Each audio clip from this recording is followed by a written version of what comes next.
Jeanette and welcome to my studio. Today I'm going to share some of my palette knife techniques with you.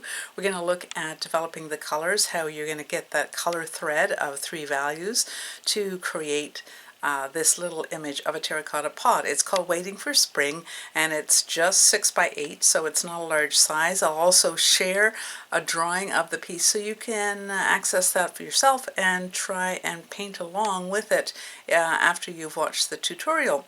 If you like it, hit the subscribe button or the like button. I love to communicate with you and to share some of my techniques. So let's get started. Right now I'm going to share with you the colors that I use on my palette.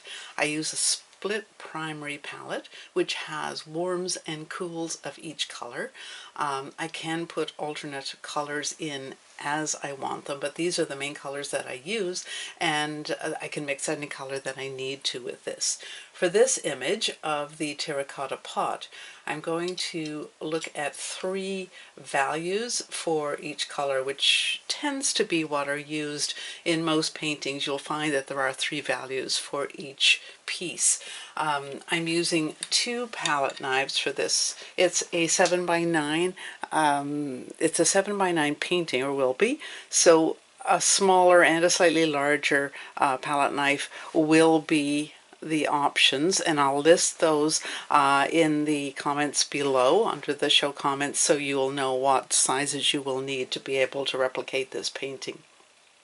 So starting at the top, I'm using titanium white, and these are all oil paints. I'm using titanium white, cadmium yellow light, cadmium lemon yellow, cadmium red light, permanent alizarin crimson, ultramarine blue, phthalo blue, and burnt sienna. So with these colors I can mix anything that I need to recreate this painting. So let's look at the values that that we're going to need to mix to create the actual pot itself. There's obviously a shadow side and a light side, and there's a kind of a mix between the two as we go down. So if I look at the actual terracotta pot, I can mix a dark as well, so we're looking into the deepest, darkest shadow side. My underlying color is going to be burnt sienna. And this is really, it's a raw umber with a bit of yellow or red mixed into it. It's a lovely warm color. These paper towels to wipe between. So to make a dark, I can use some of this ultramarine blue, and if I mix that with my burnt sienna, I'll add proportions of about 1 to 1, and you can see that my approximation of a shadow color, I can hold that up to my image and be able to show you that the color on my palette knife and the color on the image are very similar. I will adjust the painting as it goes when you look in really closely, and I would recommend that people look at the image on a monitor as opposed to on a printed photo, as the difference will be remarkable. And also on a computer you can move in and out to look at values more closely. So right now we're looking at, there's our darkest tone, so that's going to be ultramarine blue and burnt sienna. So for those darks, when we move across the image, we're looking at kind of the mid-range here. So we're looking at the mid-range before we move over into a really lighter section. So the mid-tone is going to be a combination of the light and the dark. So I'm looking for a kind of orange. I can go into burnt sienna and look at that and think, it might work, but what I prefer to look at right now is to create an orange. So I'll look at developing with cadmium red light and cadmium yellow light. So I can get that orange and I can intensify it or decrease that color by adding more yellow or more red as I like. I'm finding that that's way too bright, so I'm going to bring in some of my burnt sienna into that to tone it down a little. And then find for my mid-range of color, that's pretty close in terms of what I need. I can actually put some right on my image itself and just see if it's working out, and it's pretty good. It can be adjusted as required. Wipe that off.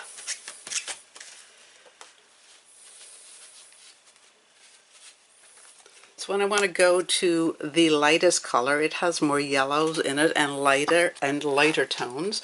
So I am coming through again with, I'm going to go into the yellow. I will probably have a little, just a very small amount of burnt sienna in that piece. And I'm going to put a lot of white in here. I'm just wiping my palette knife between colors. And you're going to build the light and dark.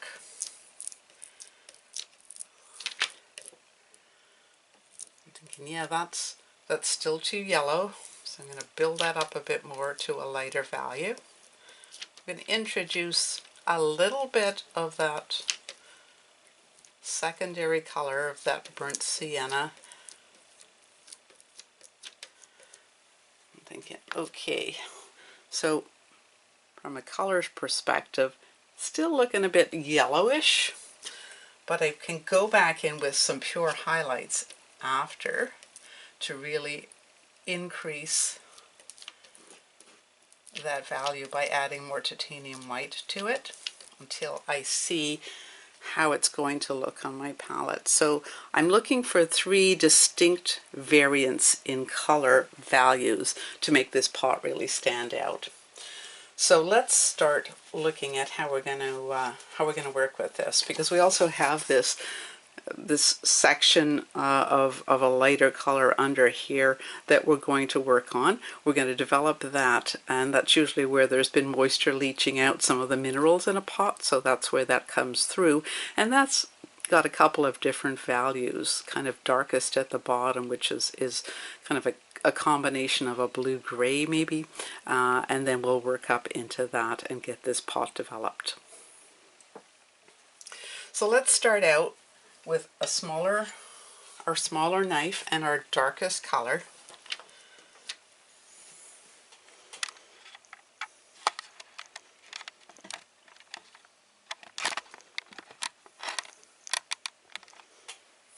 I'm going to hold this up so you can see it more clearly. So let's start with our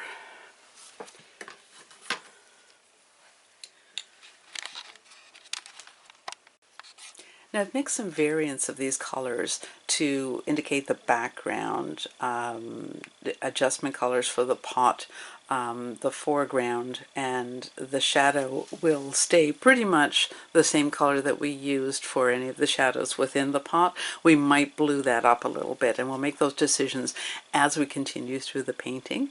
It's always easy to use complementary colors to be able to tone down or darken a color that, say, you've got a red that's too bright, or you might have a yellow that's too bright. So you look at the opposite color on the color wheel and you will see its complement. For instance, there would be violet would be the complement of yellow, so you can use some of that to tone down the values, and it will be a harmonious painting. So right now these are the colors that I've used. These were the colors we mixed for the pot, and we may adjust those as we go. For the bottom section of the pot, as I had talked about before, this was a purple shadow. So this was a combination of ultramarine blue, alizarin crimson, which is right next to it on the palette, and some white. So I've created those 3 values. You can add more white to increase the value of this if you're looking at the very highlighted section of the pot as well. For the top of the background, there's a value that I see it as kind of greenish yellow, so I've mixed a combination, one of phthalo blue and cadmium lemon, And with that, of course, you get an incredibly bright blue. With phthalo blue, it's a very staining color, so it means you need very, very little of it to create your color. So I dull that down with some titanium white and created my three values. With this darker value, which is that kind of dull green that you have on the left-hand side of the image, I added some of the orange that we created with the cad red light and the cad yellow light to create that orange, and it dulls down that green quite nicely. So the combination again of colors is vital to be able to understand and play around with your colors to know what's going to work well and what doesn't. Finally, for the foreground, I have used a combination of the burnt sienna, the cad red light, and the cad yellow light to create some of the values. With this lighter value for the foreground, I also added a little bit of white, so it's a combination of tweaking those colors, and I'll give the actual formulas that I used in the show notes for this, and then we'll have a look at building this painting. I'm using a canvas-colored board for this painting, and it's been primed with acrylic and just a splash of color and a pencil drawing over the top of that. I'm taking my darkest value, which is a mix of ultramarine blue and burnt sienna, and adding that to the shadow section. It's applied in short strokes with a fair amount of paint on the edge of the palette knife. I'm just covering the space. Some areas are going to be a bit thinner than others because you're going to add other colors onto this. You're going to marry some of the edges together where you move from one color into another color. There should be a variety of strokes in the piece so that it adds visual interest and the light's going to catch those ridges of paint. So I'm adding a little bit of the kind of dark orange to this. It's a mix of ultramarine blue and burnt sienna, but it has some yellow added to it to brighten it up, and some red.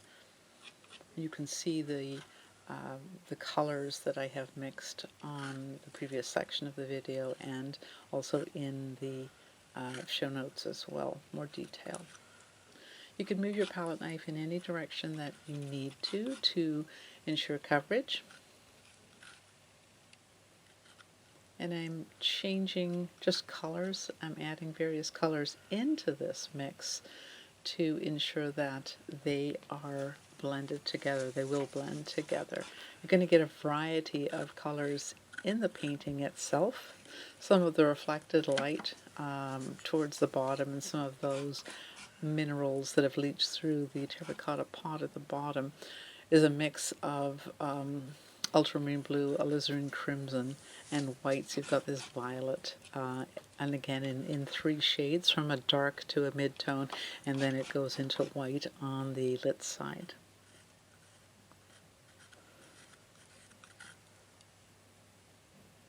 So I'm working my way up that lit side of the painting, using the appropriate values as I go. When you use a toned background like this, you have an option of allowing some of that background to show through and add interest to your painting as well.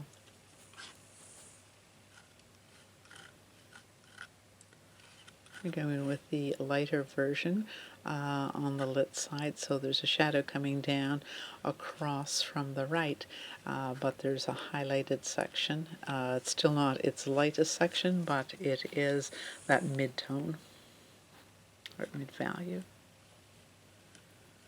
There's some variances in the color even within that, and if you look really closely at the image that I'm using to paint with, you will see the differences within the image itself and the variances that are found. And sometimes you'll find colors that you never really thought of when you started painting. You're thinking, oh, well, that's not going to really work well because it's not appropriate. But it's more about the value than the actual color. The overall values will add to the harmony of the piece.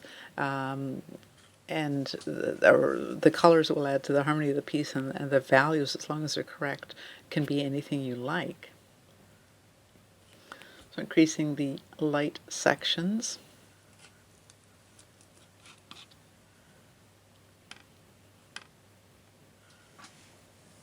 And adding that highlight rim where the light just catches the very top of the pot.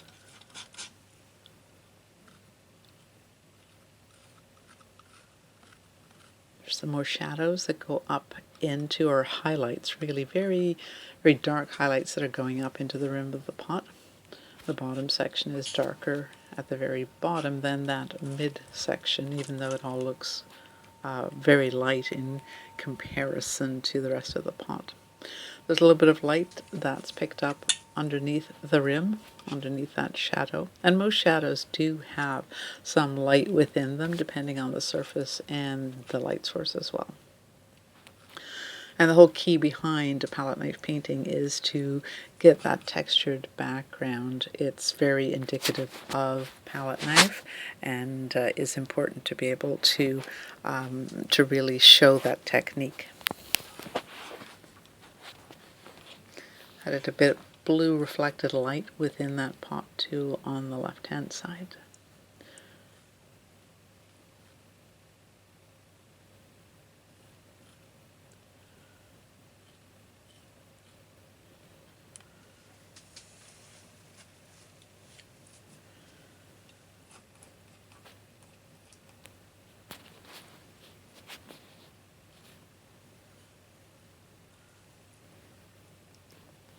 So it's a bit of a pressure piece when you're trying to introduce a thick layer of paint over another relatively thick layer of paint. You don't want to use very much pressure to put it in place, because you will mix and get the resulting color underneath will be totally different than what you anticipated. So you want to use a very light touch when you're laying in one wet color on top of another.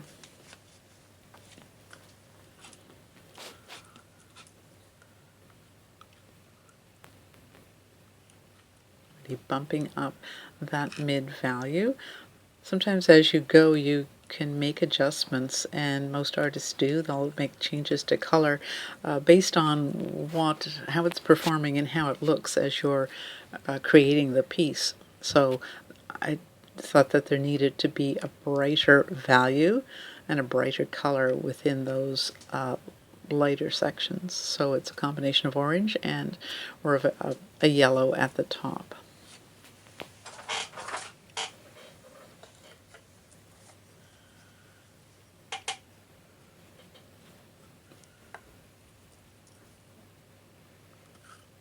I start laying in the background, and I've created 3 values for that as well to get a variety of greens. So I've got a very light green and a mid-tone and a lighter or darker green that proceeds across. The dark side is of course the shadow side and will become darker as it progresses. I cut the paint in against the side of the pot, and it's often, especially when you've got a large expanse of background like this painting is, it's easier to do the object first that you're painting, then try and fit it in within a shape that you've created around it. So if I put the background in first, then tried to put in the pot, it would have been a lot more difficult, and there would be a lot more paint smearing. So I'm putting in this background with a variety of strokes. There are some sections of that background peeking through, so you get some of those pinks and oranges that are coming through, and they add interest to it. If there's something you put down and it just doesn't look quite right, you can scrape it out with your knife and just paint over it. So if you've got a very thin layer, it will make it easier to go over that once you've scraped it away. You usually need to mix a reasonable amount of paint depending on the size of the piece you're doing to ensure you don't have to stop frequently and remix paint. It just makes the work flow more easily. I'm moving into a darker version of that green. As I move across the painting, it gets darker as it progresses to the left, because that is the shadow side. And the variances, I will put the addition of more colors into that, or more values into that, and introducing the light into the dark. It just makes it look more natural. And I'm using a variety of strokes to those little ridges of paint that are so common with a palette knife technique, and are what makes that technique recognizable, are essential for picking up light and adding interest to the painting.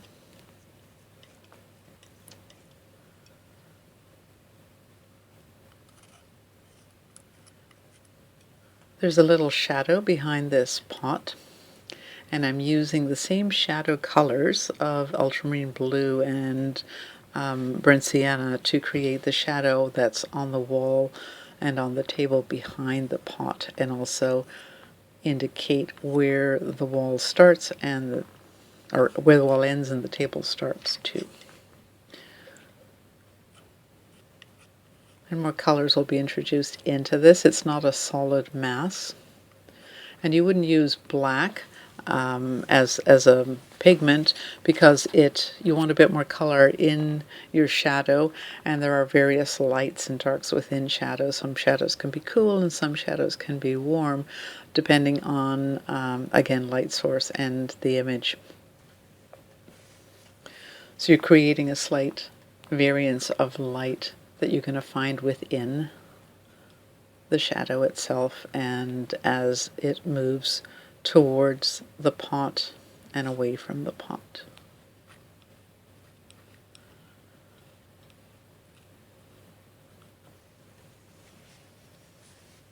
These little pieces are great practice pieces and studies for larger paintings. It's great to be able to use them to work out problems and work out your palette and composition. They don't take a lot of time to paint, and they don't take huge amounts of paint or time, so they're great practice pieces. Now I'm putting in the lighter side of the table, as well as an indication of the reflected light side of the pot that's in the table below.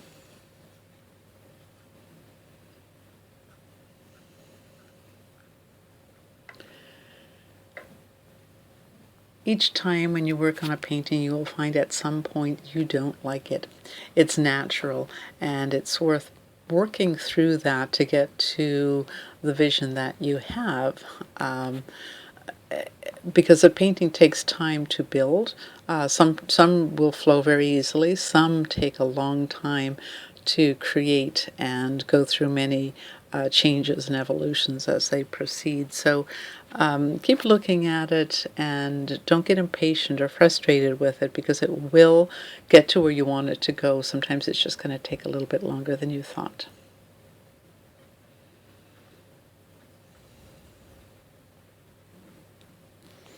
There's more of the shadow side of the reflection within this, and the mid-range of that as it goes down into the table. The table is quite a reddy orange color, kind of one of these mahogany or veneer tables, so the color of the shadow or reflection and the color of the actual surface that an object is on is going to affect what color you're going to use to create either shadow or reflection.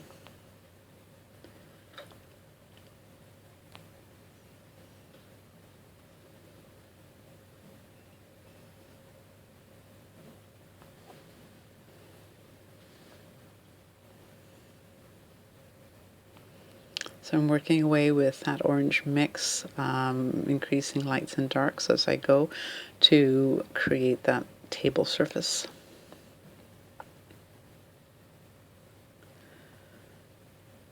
Right under the pot will be your darkest shadow, and it will lighten as it moves away from the pot itself.